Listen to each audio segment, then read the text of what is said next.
Experience is the only source of knowledge.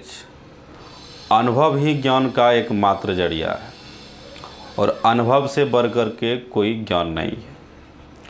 अगर आप किसी भी तथ्यों को पढ़ते हैं, किताब के कोई भी टॉपिक को अगर आप पढ़ते हैं, कोई भी सिलेबस है किताब में, उसको अगर आप पढ़ते हैं और उसको आप अनुभव में नहीं ले आ पाते हैं तो वह पढ़ाई बिल्कुल व्यर्थ है। अब सवाल ये उठता है कि आप किसी भी तथ्यों को, कोई भी फैक्ट्स है, उसको आप अनुभव में कैसे लाइएगा, यही सबसे बड़ा सवाल है। देखिए, कहा गया है कि 1 लुक इज वर्थ 1000 वर्ड्स, यानी कि 1000 शब्द एक तस्वीर के बराबर होता है। 1000 शब्द आपको वह फीलिंग नहीं दे पाएगा जो एक तस्वीर आपको फीलिंग दे देगा।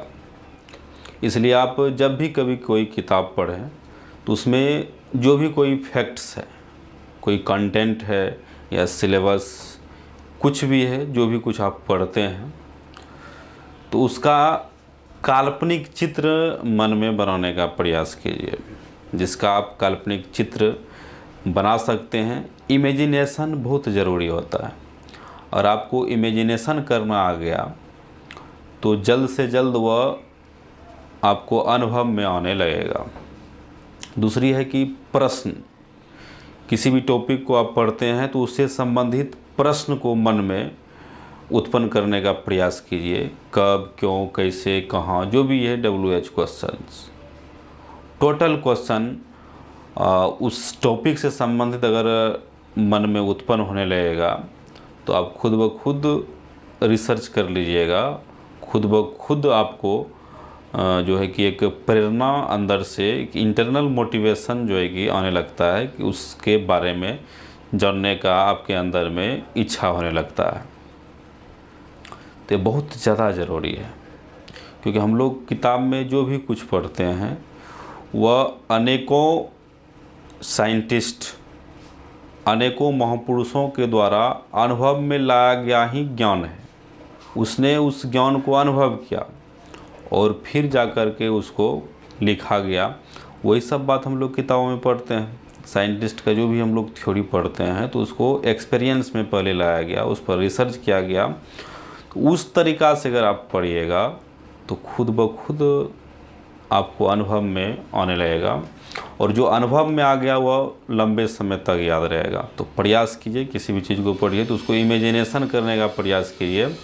और देखिए, हम लोग जो भी कुछ पढ़ते हैं तो सबका कहीं ना कहीं दैनिक जीवन में उपयोग है। आप उसके एप्लीकेशन को भी जानने का प्रयास कीजिए, उसके अनुप्रयोग को जानने का भी प्रयास कीजिए, इसका प्रयोग कहाँ है। कोई भी चीज़, जो भी चीज़ हम लोग पढ़ते हैं तो सबका कहीं ना कहीं उपयोग है। 6 to 12 या नर्सरी टू 12th या कोई भी क्लास जो हम लोग पढ़ते हैं तो उसका जीवन में उपयोग है और उस उपयोग को जानने का प्रयास कीजिए। खुद ब खुद वह एक्सपीरियंस में होने लगेगा, आपको खुद ब खुद वह अनुभव में होने लगेगा, तब आपको लंबे समय तक वह याद रहेगा। साइंस पढ़िए तो उसको जो है एक्सपेरिमेंट करने का प्रयास कीजिए।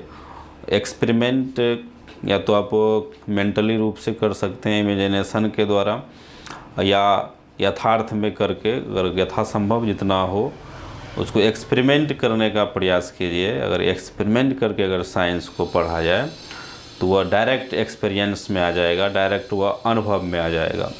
जैसे अनुभव में आएगा तो फिर आप उसको भूलिएगा नहीं। हिस्ट्री पढ़ते हैं, ज्योग्राफी पढ़ते हैं, पॉलिटिकल, बहुत सारे सब्जेक्ट हैं, सबका कहीं ना कहीं उपयोग है। तो सब के उपयोग को जानने का प्रयास कीजिए। हम हिस्ट्री क्यों पढ़ते हैं, पॉलिटिकल क्यों पढ़ते हैं, पॉलिटिकल साइंस पढ़ते हैं, उसमें जो अनुच्छेद है, किस अनुच्छेद का कहाँ प्रयोग करेंगे, क्या है, तो ये सब जानने का अगर आप प्रयास कीजिएगा, उसके एप्लीकेशन को जानने का प्रयास कीजिएगा तो वह धीरे धीरे वह एक्सपीरियंस में आएगा। उसको दैनिक जीवन में ढूंढने का प्रयास कीजिए। हम लोग जो पढ़ते हैं उसका उपयोग कहाँ है जीवन में, किस क्षेत्र में उसका उपयोग है और क्यों पढ़ रहे हैं, तो यह सब सारा का सारा प्रश्न मन में उत्पन्न होना चाहिए। इसलिए कहा गया है experience is the only source of knowledge. अनुभव ही ज्ञान का एकमात्र जरिया है। Thank you. जय हिंद, जय माता।